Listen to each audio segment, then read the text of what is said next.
السلام علیکم محمد کوټوال یم. الله دې وکړي چې د صحت په جامو کې پټ اوسئ. دا چې نن تاسو زه د فیسبوک په باره کې څه اهم معلومات در کوم، حتما ویډیو تر اخره وګورئ او د دغې پروګرام یا دغې اپلیکیشن نه فایده واخلئ.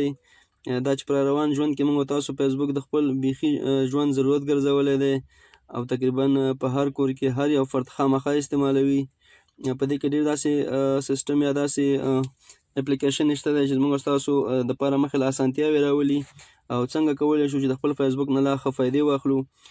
راځو تاسو له یو طریقه ښیم، سمپل طریقه ده، اسانه طریقه ده، خو که تاسو وغواړئ په فیسبوک کې د چا پوسټ یا د چا ویډیو غواړئ وساتئ، هغه ستاسو په ګیلرۍ کې نه وي، ستاسو موبایل کې دې نه وي، خو چې تاسو کله هم فیسبوک کولاو کوئ، که هغه د هر یو موبایل کې کولاو کوئ، که په کمپیوټر کې کولاو کوئ، که په دې خپل وطن کې کولاو کوئ، که په خارج کې کولاو کوئ، هغه ویډیوګانې یا هغه پوسټ چې چا کړی وي هغه به تاسو له واضح ښکاري، پاک به ښکاري او داسې به تاسو سره محفوظ وي چې تر عمره به د هغې نه بېغمه یاستئ.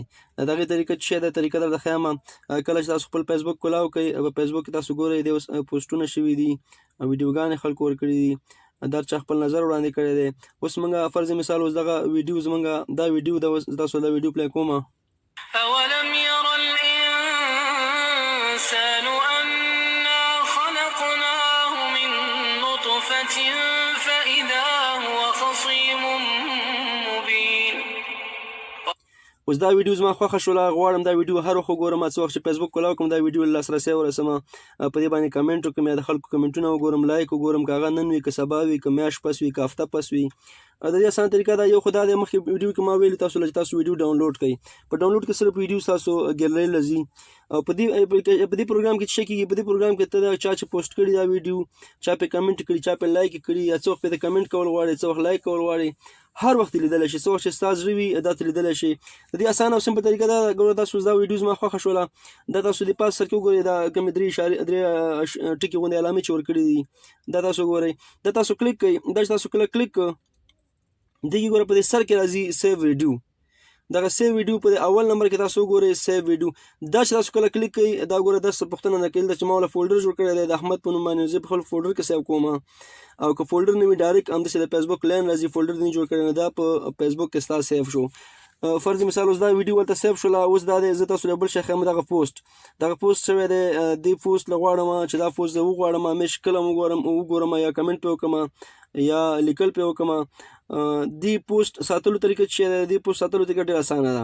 فرض مثال اوس دغه دی، دا پوسټ زه ګورم، بیا هماغه درې ټکي علامه چې د هغه پې کلیک کوم. تاسو دا ولیدل چې کله ما کلیک کړه دا ګوره دلته راځي سیو پوسټ، هم د اول نمبر کې سیو پوسټ چې زه کله کلیک کوم تاسو ولیدل ما دا سیو پوسټ کلیک، ما نه خپل فولډر غواړي، ما چې کله خپل شخصي فولډر جوړ کړی دی، خو تاسو نه فولډر نه غواړي، ډایرکټ په فیسبوک کې سیو کېږي. دا چې ما کله کلیک اوس دا پوسټ او هغه ویډیو چې ما سیو کړله دا زه چې کله هم غواړم نه زما د موبایل ګیلري نیسي، نه زما د موبایل سټوریج نیسي، خو دا زما په فیسبوک کې سیو شو. دا که زه هر کله وغواړم، سبا وغواړم، میاشت پس وغواړم، کال پس وغواړم، دغه پوسټ لیدلی شم، دغه پوسټ باندې کمنټ کولی شم، لایک پې کولی شم، هغه ویډیو لیدلی شم، هغه ویډیو لایک کولی شم، کمنټ پې کولی شم. د بیا لیدلو طریقه چې دی، بیا موږ تاسو ځو دغه پاس په فیسبوک کې ګوره دا درې ټکو علامه راغلی ده، دا کلیک کوو چېرته چې د موبایل د فیسبوک سیټنګ هم دی. دا چې موږ کله کلیک په همدې اول نمبر کې تاسو وګورئ سیوډ، یعنې هغه اپلیکیشن پوسټونه یا ویډیوګانې تاسو سیو کړي همدغه اول تاسو کلیک کوئ. دا چې اول تاسو کلیک وګوره زما نوم خپل په نوم فولډر جوړ کړی هغه هلته پروت دی، خو دا لاندې ویډیوګانې چې ما څومره سیو کړي دي دا اوس چې ګوره تاسو ولیده ما یو نه سیو کړله، ژوند دې تېرېږي په چا څنګه. دا ګوره دا پوسټ ما سیو کړه. پس مثال په دې پوسټ باندې زه کله وغواړم کمنټ وکړم یا یې وګورم یا لایکونه او پوسټونه وګورم، که هغه میاشت پس وي که هفته پس وي دا زه لیدلی شم. دا ګوره دې باندې صرف کلیک کوم، هماغه ځای به راوړي، کمنټونه به م راوړي، لایک به م راوړي او بلکل هماغه که هغې دا پوسټ هر کله کړی وي ډایرکټ به راوړي. که زه وغواړم هغه ویډیو چې ما مخکې سیو کړل هغه ویډیو وګورم، نن یې وګورم، هفته پس یې وګورم، میاشت پس یې وګورم، هغه ویډیو باندې صرف کلیک کوم، هغه ویډیو به ښه ښایسته هغه ځای نه پلی کېږي او څنګه چې مخکې پلی شوې وه. که زه پرې کمنټ وکړم، که زه پرې لایک وکړم، زه پرې د خلکو کمنټونه وګورم، که هغې باندې هفته تېره شوې وي، که میاشت تېره شوې وي، مشکل به پکې نه وي.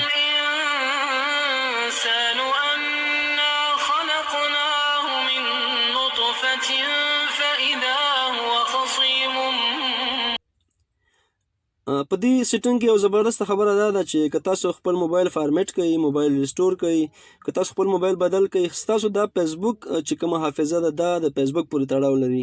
دا هیڅ تاسو د موبایل پورې تړاو نه لري. که تاسو دا فیسبوک په هر موبایل کې کولاو کوئ، که په هر ځای کې کولاو کوئ، که په لیپټاپ کې کولاو کوئ، که په نور کوم براوسر دی په هغې کې کولاو کوئ، تاسو خپل عام فیسبوک کولاوئ، بالکل هغه ځای له ځئ، خپل سیوډ له ځئ. دا داسې وګڼئ چې ستاسو ګیلري دلته پرته ده، ستاسو پوسټونه، ستاسو تصویرونه او ستاسو ویډیوګانې دلته 100% هغسې موجودې دي. دا ګوره ډېر پخوا ما چې کوم پوسټونه د چا خلکو سیو کړي دي هغسې پراته دي، که هغه ویډیوګانې دي، که هغه د چا لیکل وي، بالکل 100% باندې زه که وغواړم په هغې باندې کمنټ کولی شم، په هغې باندې لایک کولی شم، د خلکو کمنټونه پرې لیدلی شم، که هغه میاشت مخکې تېره شوي وي، که هفته مخکې تېره شوي وي. ډېر ښکلی سیټنګ دی، خامخا ته پیدا والی. ډېر خلک غواړي یو ویډیو وګوري خو خواري کوي چې ډاونلوډ یې کړي، د انټرنیټ د کموالي وجې نه یا نور د وخت د کموالي وجې نه ډاونلوډ یې نه کړي.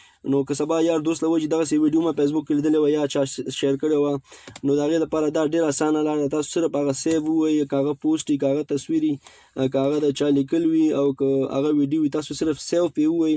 سیو چې یې وواله هغه تاسو په کال پس غواړئ، که میاشت پس غواړئ، اسانه سره په خپل فیسبوک کې لیدلی شئ، ملګرو سره شیر کولی شئ، ملګرو له یې ښودلی شئ چې دغه پوسټ تا کړی و، دغه پوسټ هغې کس کړی و. بالکل اسانه ذریعه دا. ګورئ ما دومره ویډیوګانې او دومره پوسټونه د خلکو سیو کړي، هغه ضروري هغه شیان چې فني وي غواړم کله کله یې وګورم، یا چا چې څه لیکل کړي وي د هغې په باره کې معلومات والم، صرف زه هغه کلیک کوم او بالکل هغه ویډیو، هغه وخت، هغه چا چې شیر کړي هغه لایک کوم. بالاکوټ کې یو ماشوم د ټرک لاندې راتلو باوجود هم په معجزانه توګه بچ پاتې شوی دی.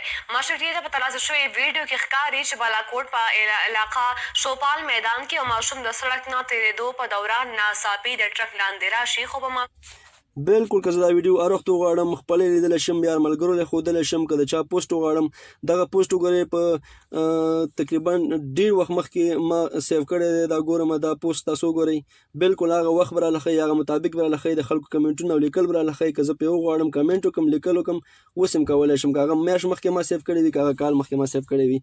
ښایسته سیټنګ دی د فیسبوک، خامخا یې وکړئ. دې کې یو کمال بل هم دی، زبردست کمال پکې بل هم دی. که تاسو وغواړئ تاسو له مسنجر کې چا ویډیو رالیږلي وي، فرض مثال اوس مسنجر کې ما له چا ویډیو رالیږلې ده، غواړم زه هغه هم ځان سره سیو کړم، هغه هم زما همدغه ګیلري لاړ شي. دا اوس دې ملګري ګوره ما دا ویډیو رالیږلې ده، په دې باندې زه صرف ګوته زور نیسم، ما دلته راځي په دې لاندې اپشن کې وګوره سیو اټ ټو فیسبوک. سیو اټ ټو فیسبوک مې چې کلیک کړ دا هم زما هغه ځای له لاړو، هغه سیټنګ له هماغه ځای له لاړو کوم ځای کې چې ما سیو کړې وه. تاسو وګورئ چې تاسو له اوس ښیم دا هم زما سیو اټ اپشن له تللی دی. تاسو ولیدئ دا چې اوس ما دا پوسټ کوم سیو کړ دا هم زما سیو اټ له راغلی. که زه هر وخت غواړم دې نه فایده اخیستی شم، په دې باندې کمنټ، په دې باندې بحث کولی شم. د ویډیو لیدو نه مو ډېره مننه. الله دې وکړي چې زما ویډیوګانې مو تنګ نه کړي او څه فایده ترې واخلئ. چینل خامخا ځان سره سبسکرایب کړئ او ویډیو چې ګورئ لایک خامخا ورکوئ، د ملګرو سره شیر کوئ. خوشحاله اوسئ په مخه.